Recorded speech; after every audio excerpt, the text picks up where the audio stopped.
नमस्कार दोस्तों, आपका मेरे YouTube चैनल शिल्पी श्री विनायक वाणी में स्वागत है। आज मैं आपको एक सेठ के 7 पुत्रों की कहानी सुनाऊंगी। अगर आपको ये कहानी पसंद आए तो कमेंट में ओम नमः शिवाय जरूर लिखिएगा।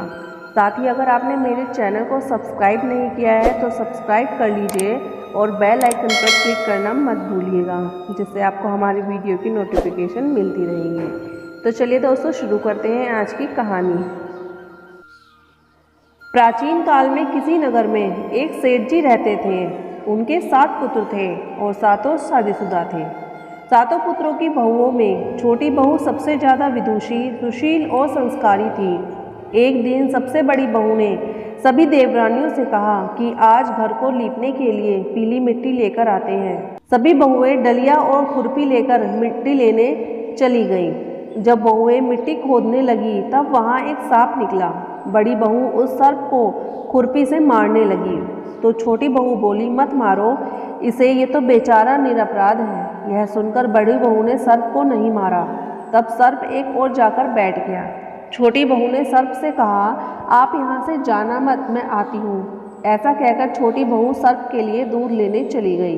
घर पहुंचकर वह अपने कामों में लग गई और सर्प को दिया गया वादा भूल गई। अगले दिन जैसे ही उसे ये बात याद आई तब वो दूध लेकर वहाँ पहुँची। तब उसने देखा सर्प तो वहीं बैठा है। सर्प को देखकर वो बोली, भैया मुझे माफ़ कर दो, मैं अपने कार्य में लगकर आपसे किया वादा भूल गई। तब सर्प बोला, मुझसे झूठ बोलने के लिए मैं अभी तुम्हें डस लेता, लेकिन तूने मुझे भाई कहा है इसलिए मैं तुम्हें छोड़ रहा हूँ और आज से तू मेरी बहन हुई। तुझे जो चाहिए मांग ले। छोटी बहू बोली, भैया मेरा कोई नहीं है, मुझे एक भाई मिल गया, मुझे और कुछ नहीं चाहिए। बस जब भी मैं अपने भाई को पुकारूं तुम चले आना।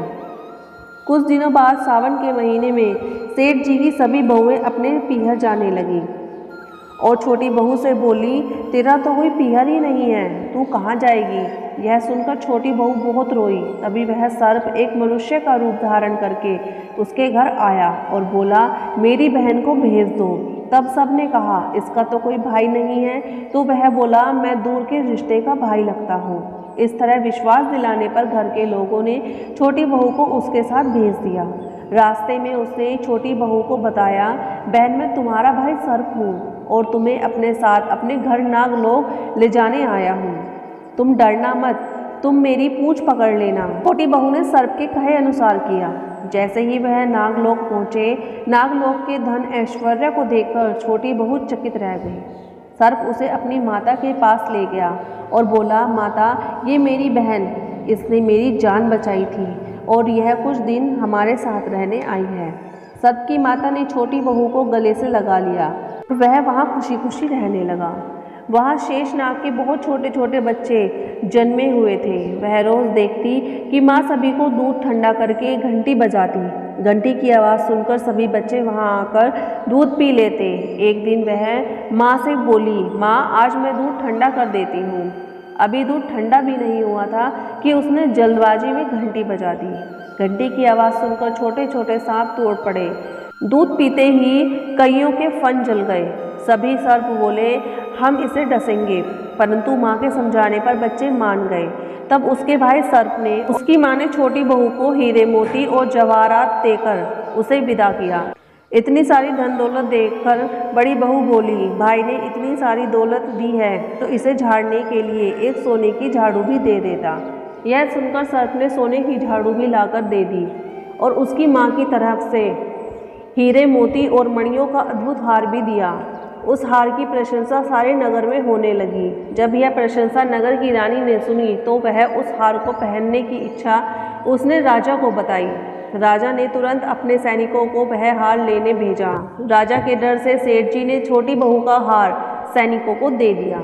इस बात से छोटी बहू बहुत दुखी हुई और अपने भाई सर्प को याद करके उसने सारी बात बताई। सर्प बोला, बहन तुम दुखी मत हो, राजा खुद तुम्हें वह हार लौटा देंगे। रानी ने जैसे ही उस हार को पहना वह हार सर्प बन गया और रानी ने डरकर वह हार फेंक दिया। यह देखकर राजा ने छोटी बहू को उपस्थित होने का आदेश दिया। सेठ जी स्वयं छोटी बहू को लेकर गए। राजा ने छोटी बहू से पूछा, तुमने क्या काला जादू किया है? छोटी बहू बोली, राजन मुझे क्षमा कीजिए, यह हार ऐसा ही है। यह हार मुझे मेरे भाई ने दिया है। इतनी देर में वह नाग वहाँ प्रकट हो गया। नाग बोला, यह मेरी बहन है और यह हार मैंने इसे दिया है।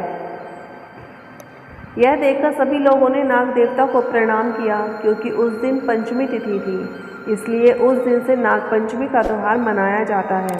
तभी से सभी स्त्रियां सर्प को अपना भाई मानकर उसकी पूजा करती हैं। तो दोस्तों, आपको मेरी ये कहानी अच्छी लगी हो तो कमेंट में ओम नमः शिवाय अवश्य लिखिएगा।